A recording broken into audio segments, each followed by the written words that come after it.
বাংলাদেশের কোন যে সকল কুকুর কুত্তার ল্যাজ গুটায়া পালাইছে, এই এই সকল কুত্তাকে আর বাংলাদেশে ঢুকতে দেওয়া হবে না। সেনা প্রধান হচ্ছে হাসিনার আর একটা গোলাম কুকুর।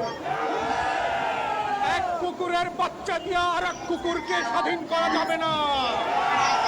আমরা যখন কুকুরকে দেশ ছাড়া করেছি, কুকুরের বংশ সহ উৎখাত করে দেশ ছাড়া করব। কুত্তা দিয়ে যদি দেশ শাসন করার দুরভিসন্ধি করা হয়, সেনা প্রধানকে বলছি, আমরা লক্ষ লক্ষ আবু সাঈদ বুক পেতে দিয়ে ক্যান্টনমেন্ট উড়িয়ে দেব।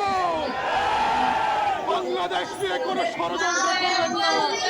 আপনার বেঁচে পালাবার কোনো জায়গা নেই। আপনার অপশন হচ্ছে দুইটা: বাংলাদেশের কারাগারে থাকবেন নাকি বেলজিয়ামের কারাগারে থাকবেন।